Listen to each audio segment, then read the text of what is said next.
ప్రతి భారతీయుడు ఉగ్రవాదం మీద తిరగబడి తీరాలి. అది హిందువైనా, ముస్లిం అయినా, క్రైస్తవుడైనా. ఇందులో మతాన్ని, మతరాజ్యం స్థాపించాలనుకుంటున్నటువంటి దుర్మార్గులని వదిలిపెట్టడానికి వీల్లేదు.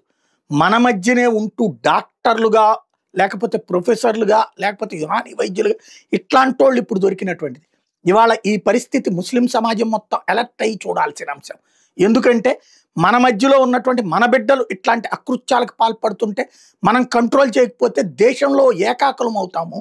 ఎందుకంటే వాళ్ళ చూసినప్పుడు భయం పుట్టకూడదు.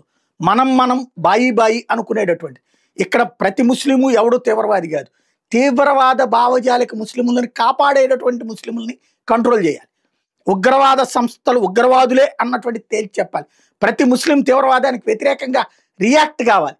అట్ ద సేమ్ టైం ఇలాంటి దరిద్ర పనులు చేసేవాడు ఎవడైనా సరే పట్టించాలి. ఈ దేశాన్ని మొక్కలు చేయాలనుకునేవాడిని, ఈ దేశాన్ని నాశనం చేయాలనుకునేవాడు ఎవడినైనా సరే, అది మతంతో సంబంధం లేదు, కులంతో సంబంధం లేదు, వర్ణంతో సంబంధం లేదు, వర్గంతో సంబంధం లేదు, ఖచ్చితంగా తిరగబడి తన్నాల. ప్రతి ఒక్కడు సోషల్ బాయ్కాట్ చేయాలి ఆ కుటుంబాలు. ఎందుకంటే ఆ కుటుంబాలు అలాంటి ఎదవల్ని వెనకేసుకొస్తున్నటువంటి సందర్భంలో, వాళ్ళ గురించి మాకేం తెలియదని చెప్పేటటువంటి సందర్భంలో ఇప్పుడు హైదరాబాద్లో ఏమని చెప్తున్నారు, వాడెవడైతే ఆముదం లాంటి దాంతో తీసుకొచ్చేది రిధీమ్ అని చెప్పి తయారు చేసి దాంతో ప్రజల ప్రాణాలు తీయాలనుకున్నటువంటి వాడు ఏదో పనులు చేస్తున్నాడని తెలుసు. ఆ తల్లిదండ్రులకి అనుమానం వచ్చింది, వాడిని మందలించారంట, వదిలేశారట. వాడు ఇప్పుడు దొరికాడు. ఏం చేయాలి ఆ తల్లిదండ్రులు? ఉగ్రవాదులుగా తయారవుతున్నటువంటి బిడ్డను తీసుకొచ్చి సమాజం మీదకి వదిలేయాలన్నా? వాడు మేము కంట్రోల్ చేద్దాంలే అనుకున్నాంలే అనుకుంటే సరిపోతుందా? పోలీసులకు పట్టించాలా? లేకపోతే వీళ్ళే కాల్చి చంపి ఒక ఉగ్రవాది కాబోతున్నటువంటి వాడిని మేమే కాల్చి చంపాం, మేము ఈ భారతీయ పౌరులు అని సగర్వంగా చెప్పాలి. లేకపోతే ఏ తీవ్రవాది, నీ ఇంట్లో తీవ్రవాది అంటే కాల్చి చంపేయి, ముందు పోలీసులకు చెప్పు. లేదా నీకు భయం అయితే కాల్చి చంపి పడి చంపేసి చూపించు, ఇదిగో వీడు తీవ్రవాది అని. అంతేగాని తీవ్రవాదిని ఇంట్లో పెట్టుకుని రేపు పొద్దున నువ్వు మొత్తం సొసైటీలో బాయ్కాట్ అవుతావు. ఇది గుర్తుపెట్టుకోవాల్సిన అంశం ఉంది.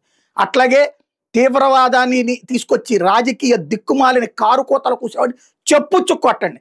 కమ్యూనిస్ట్ ఐడియాలజికల్, మోడీ మీద శత్రువులు, లేకపోతే ఇంకొకడు వాళ్ళ భావజాలాల కోసం నిన్నటి నుంచి ఒక దిక్కుమాలినటువంటి పోస్టింగ్లు పెడుతున్నారు. సిగ్గుండాలి వాళ్ళకి.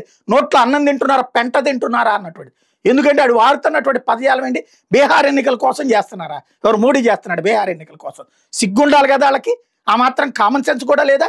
అలాంటి దరిద్రులు మనకి మేధావుల ముసుగులో ఉండేటటువంటి వాళ్ళు, అలాంటి దరిద్రులు కూడా చెప్పుచ్చు కొట్టాలి. భారతదేశానికి శత్రుత్వం వహిస్తున్నటువంటి వాళ్ళకి తోడు నిలబడుతున్నట్టు ఇట్లాంటి రాక్షసులు రాజకీయ ప్రయోజనాల కోసం, ఎవడి మీద ద్వేషం కోసం, దేశం మీద ద్వేషం పెంచుకున్నటువంటి వాళ్ళని అవసరమైతే తీసుకెళ్లి ఆఫ్ఘనిస్తాన్లో వదిలేయండి, కానీ ఇక్కడ మాత్రం బ్రతకద్దని చెప్పండి. అట్లాంటి వాళ్ళు దేశం కళ్ళు తెరవకపోతే భవిష్యత్తులో మరొక ఆఫ్ఘనిస్తాన్ని, సిరియాని, పాలస్తీనాని మనకు చూపెడతారు. We should alert.